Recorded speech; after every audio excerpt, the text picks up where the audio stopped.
सरल श्रीमद् भगवद गीता। गीता चिंतन और बोध। लेखक रामचंद्र जोरवर, दार्शनिक सिद्ध साधक। अध्याय 5, कर्म संन्यास योग। कुल श्लोक 29। भाग 22। श्लोक 27 से 29 भक्ति के साथ ध्यान योग का वर्णन करते हैं। श्लोक 27 और 28 अध्याय 5। स्पर्शान् कृत्वा बहिर्बाह्यांश चक्षुश्चैवान्तरे भ्रुवो प्राणापानो समो कृत्वा नासाभ्यन्तरचारिणो यतेन्द्रिय मनोबुद्धिर्मुनिर्मोक्षप्रायण विक्तेच्छाभय क्रोधो यह सदा मुक्तैव स। विषय फलों के साथ ध्यान योग का संक्षिप्त विवरण। अनुवाद। बाह्य सुखों का विचार किए बिना इंद्रियों, मन और बुद्धि को जीत लेने वाले, उन्हें बाहर रखने वाले, भौहों के मध्य में दृष्टि स्थिर करने वाले और नासिका से बहने वाले प्राण और अपान को सम करने वाले मोक्षोत्तर मुनि इच्छा, भय और क्रोध से रहित हो जाता है और स्वतंत्र रहता है। चिंतन। जीवन में साधना के चरण होते हैं। उसी के अनुसार यदि हम जीवन का अभ्यास करने लगे तो यह जीवन को शीघ्र शुद्ध करने में सहायक होता है। पहाड़ की चोटी तक पहुंचने के कई रास्ते हैं। एक रास्ता सीढ़ियों से बनता है। वाहनों द्वारा सड़क को चलने योग्य बनाया जाता है। कोई पगडंडी हो सकती है या कोई बिना किसी रास्ते का अनुसरण किए पहाड़ की चोटी तक पहुंच सकता है। जिस मार्ग से मनुष्य को सुविधा होती है उसी के अनुसार वह व्यक्ति पर्वत शिखर पर पहुंचता है। उसके लिए दो चीजें जरूरी हैं, जरूरत और इच्छा। हमारा जीवन आवश्यकता और इच्छा के बल पर चलता है। यह व्यक्ति की आवश्यकताओं और इच्छाओं पर निर्भर करता है कि वह संसार में रहकर उसका आनंद उठाए या उसके साथ साथ परोपकार भी करे। कुछ अस्तित्व नहीं चाहते, वे केवल परोपकारिता में रुचि रखते हैं।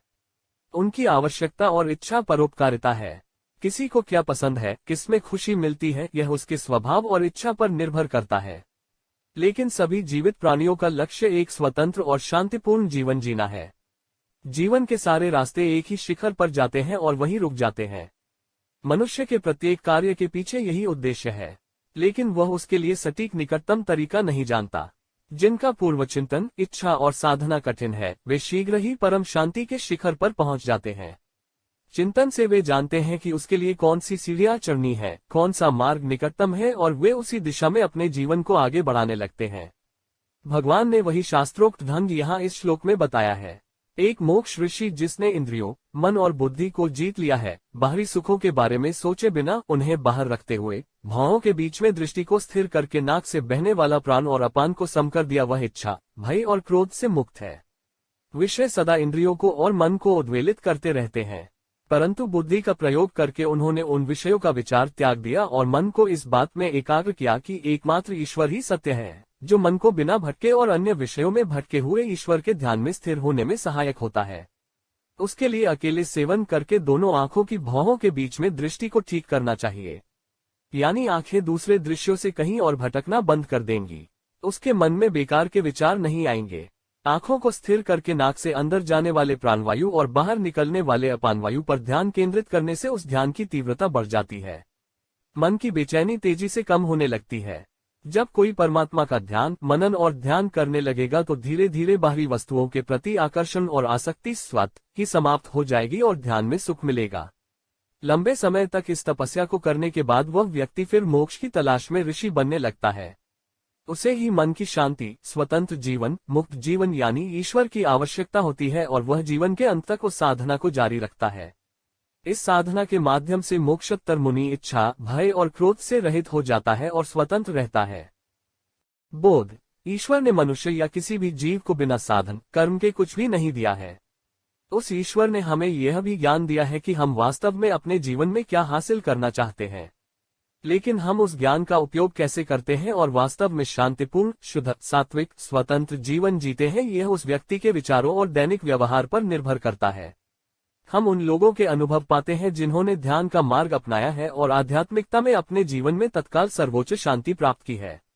लेकिन यदि हम उसका ध्यान, मनन और अध्ययन करके तुरंत ही उसके अभ्यास का मार्ग अपना ले तो हम भी परम शांति, परम आत्मा के शिखर पर पहुंच जाएंगे।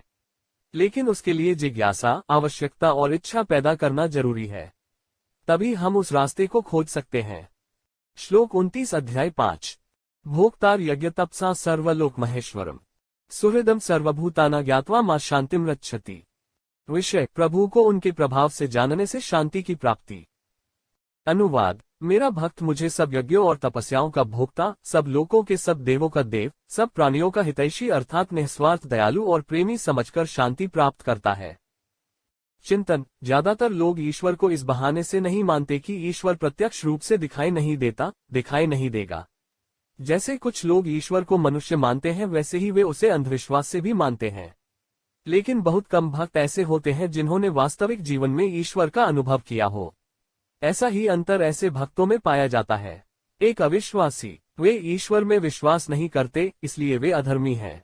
कुछ अन्य लोग दूसरे लोगों को भगवान मानते हैं, इसलिए वे भी दूसरों का अनुसरण करते हैं और अंधविश्वास से भगवान को मानते हैं।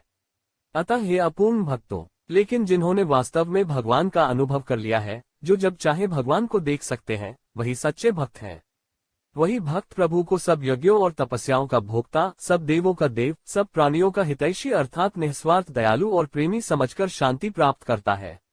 उन्हें ईश्वर पर पूरा भरोसा है, पूरा विश्वास है। यह दृश्य संसार ही ईश्वर है, उससे आगे का अदृश्य जगत भी प्रभु है। इन भक्तों की इसमें पूरी आस्था है, उन्होंने इसका अनुभव किया है, इसलिए वे इस संसार में जो कुछ भी देखेंगे उन्हें ईश्वर का ही रूप दिखाई देगा, भगवान की छवि नजर आएगी। यह भक्त संसार जो कर्म और तपस्या कर रहा है वह सब हम नहीं कर रहे, अपितु यह सब यज्ञ और तपस्या हमसे प्रभु करवा रहे हैं। हम तो निमित्त मात्र हैं। उनका दृढ़ विश्वास है कि वे उनके हाथों की कठपुतली हैं, इसलिए ये अपने पास आने वाले कर्मों का विरोध नहीं करते। भक्तों का मानना है कि सभी कार्य उनकी इच्छा से होते हैं, इसलिए उन्हें जीवन की घटनाओं कार्यों का कोई विरोध नहीं है। धारा की दिशा में रहना वे अपना धर्म भी मानते हैं और कर्म भी। उनका दृढ़ विश्वास है कि जो कुछ हो रहा है और होने वाला है वह उन्हीं की इच्छा से हो रहा है। वे कभी उदास नहीं होते क्योंकि उनका दृढ़ विश्वास है कि हम तय कर लेने पर भी होने वाली घटनाओं को रोक या बदल नहीं सकते। वे अपने आप को कभी परेशान नहीं करते। अपने आप पर गुस्सा मत करो। इन भक्तों को संत के वचन में निश्चित रूप से दृढ़ विश्वास दिखाई देता है। वे यह भी जानते हैं कि भले ही अन्य लोग ईश्वर के विभिन्न रूपों को मानते हैं, लेकिन सभी का परमपिता एक ही और सर्वव्यापी है।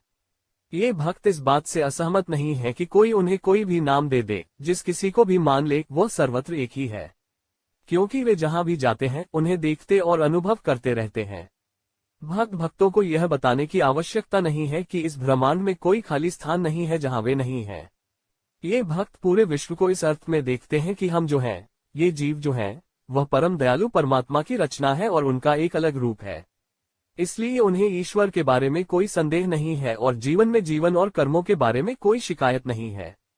इसलिए ये भक्त हमेशा परम शांति का अनुभव करते हैं, वो हासिल करते हैं।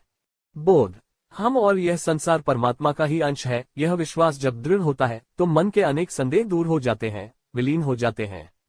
तब इस दुनिया को देखने का नजरिया बदल जाता है। व्यक्ति को यह अनुभव होने लगता है कि जो दुनिया हमेशा अच्छी लगती है वह कितनी खूबसूरत और आकर्षक है। तब पेड़ों के अलग अलग रंग मन को मोह लेते हैं, पंछियों की आवाज कानों को मीठी हो जाती है। दुनिया के सभी लोग हमारे जैसा महसूस करने लगते हैं। मन में यह भाव प्रबल होने लगता है कि यह मनुष्य, पशु पक्षी, यह जीवन ईश्वर का ही रूप है। तब मन का भेद समाप्त हो जाता है। इस ब्रह्मांड के साथ एकता का संबंध मेल खाता है। मन से द्वैत मिट जाता है। तब मन में यह भावना प्रबल हो जाती है कि जो कुछ करना शेष रह गया है वह उस परमात्मा को ही करना है। वे उस दयालु ईश्वर का शुक्रिया अदा करने के लिए बहुत कम है जिसने इतनी सुंदर रचना, सुंदर इंसान बनाए हैं। इस ब्रह्मांड सृष्टि के रूप में यह दिखाई देने लगता है कि वह सर्वत्र अपना प्रेम बरसा रहा है और नित्य अशांत मन में शांति का उदय होता है। एक नजर से ही दुनिया तुरंत बदल जाती है। अभी तक 5वें अध्याय के श्लोक 27 से 29 तक भक्ति के साथ ध्यान योग के विषय की व्याख्या की है और यहाँ श्रीमद् भगवद गीता का 5वां अध्याय पूरा हुआ है। श्री कृष्णार्पणमस्तु।